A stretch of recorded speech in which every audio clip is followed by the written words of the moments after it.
magmamana sa mga utang na ginawa ninyo nung binuksan nyo ng impyerno. Ayon naman kay DPWH Secretary Manuel Bunuan, mamadaliin nila ang investigasyon. Ang mga proyekto anya ng gobyerno ay mayroong 1-year warranty sa mga kontraktor. Kung mayroon anya sa kanila na palpak ang gawa, ay ipauulit ito sa loob ng 1 taon. So we don't immediately, as the President has instructed the department. We're taking it very seriously because I think it's, we need to be very transparent at this time. And actually, lahat ng projects na dapat natin gagawin as the President has instructed, dapat naman talagang makikita na may impact. Samantala, isang mahalagang punto naman para kay Senator Hontiveros na nabanggit sa SONA ni PBBM ang investigasyon sa mga joint venture agreement ng mga water company. Buti na lang nabanggit nila yung paano pagandahin ang serbisyo sa tubig. Hindi ba pero yung tubig sa mga tahanan natin. So, yung sinabi nilang iimbestigahan yung joint venture agreements sa mga water districts sa mga water companies, mabuti po yun. Nihain na rin po akong resolution para investigahan precisely yung mga JDA na yun.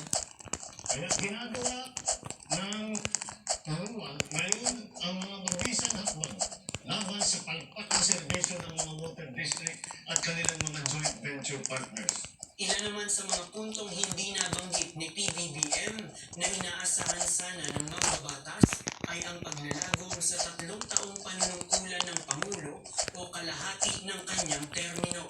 Gayon din ang pagbibida naman sa kanyang administrasyon kung ano pa ang kanyang mga gagawin sa natitirang mga taon sa kanyang termino at ang napapanahong isyu ngayon kaugnay ng online gambling. Medyo nagulat ako na hindi nila binanggit yung mga panawagan at yung mga bills din namin para sa strict regulation ng online gambling. Napaka-urgent na social concern yun sa ngayon. So I think missed opportunity nila na talakayin yun. Ganito naman inilarawan ng Senadora ang SONA ni PBBM. Wala Parang ordinary business as usual. Parang groceries or sampayan lang siya. JP Nunez, UNTV, News and Rescue. Diyos ang aming sandigan, serbisyo publiko ang aming pinahahalagahan. Isusulong ng minorya ng Kamara na maging bukas sa publiko ang bicameral conference kaugnay ng pagpapasa ng taunang budget ng gobyerno ayon kay mamamayang Liberal Party List Representative Laila De Lima. Sa State of the Nation address ni Pangulong Ferdinand Bongbong Marcos Jr. kahapon, binanggit nito na hindi niya aaprubahan ang panukalang pondo na hindi kasang-ayon ng National Expenditure Program. Ang detalye sa report ni JP Nunez.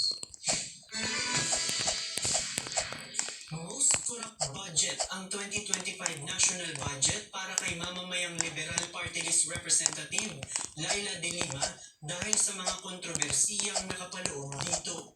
Kaya ayon sa mambabatas, isusulong nila na maging transparent ang Bicameral Conference Committee para sa taunang budget ng gobyerno.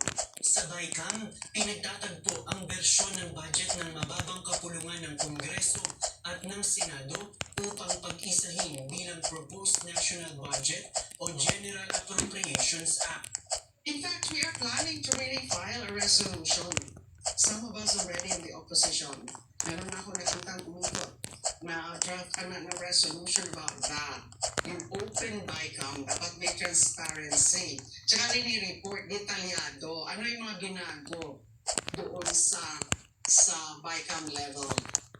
Sa ika-4 na State of the Nation address ni Pangulong Ferdinand Marcos Jr. kahapon, sinabi nitong hindi niya aaprubahan ang anumang budget na hindi kasang-ayon ng National Expenditure Program. Kasunod nito ng pagtalakay ng Pangulo sa umano'y korupsyon sa mga pondo para sa flood control projects. For the 2026 national budget, I will return any proposed general appropriations bill that is not fully aligned with a national expenditure program. Samantala, para kay De Lima, may magagandang punto naman na nabanggit si PBBM sa kanyang SONA. Hindi natin pwedeng baliwalain yun kasi maganda naman talaga yung mga pagkakabanggit. Kaya makita niyo naman yun sa pagpalakpak sa kanya. Yung lalo na yung sa dulo about yung na they will go against yung mga may kagagawan nito mga kapatakan sa mga, especially sa mga flood control projects. Pero dapat tanyang maisagawa ng kanyang administrasyon ang kanyang mga pangako.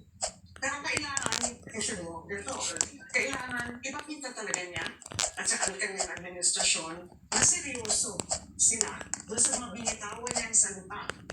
JP Nunez, UNTV, News and Rescue. Diyos ang aming sandigan, serbisyo publiko ang aming pinahahalagahan. Tiniyak ng liderato ng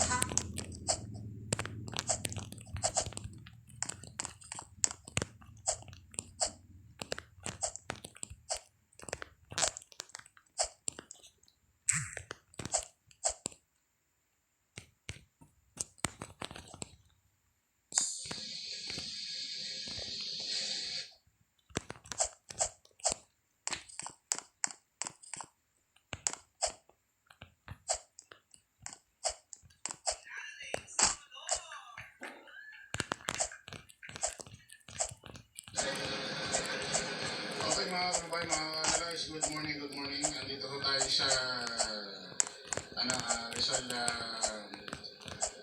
Rizal Memorial Stadium sa Maynila. Ewan ko lang paano round na to. Kakapasok lang namin. Ang daming tao, grabe ho ah.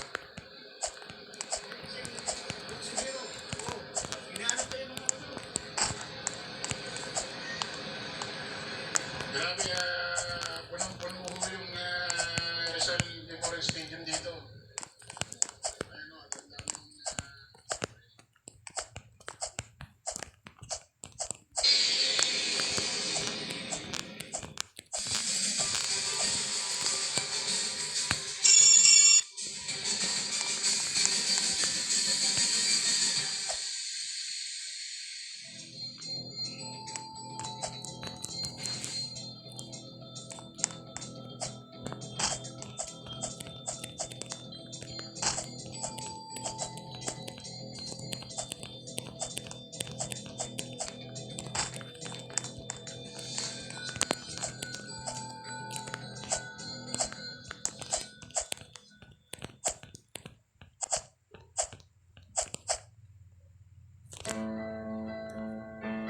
ang pag-aararo.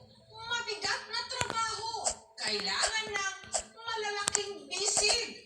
Hindi para sa isang 73 anyos na matanda katulad ni Lola Bibiana. Hanggang kailan nga ba magiging ina ang mga ina sa kanilang mga anak? Sa malawak na bukiring ito sa Kabakan, North Cotabato, nakarating sa aming kaalaman ang isang lola na 73 anyos na.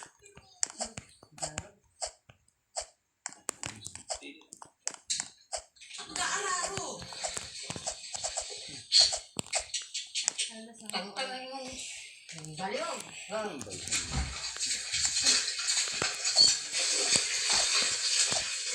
Kung wala ko ka na maulisod kayo dyan.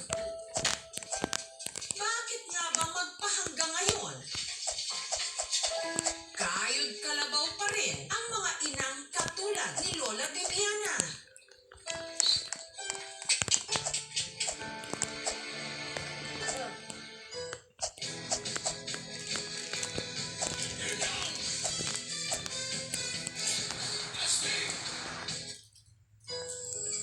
Kasama ang kanyang mga apo sa maliit na barong-barong na ito nakatira si Lola Bibiana.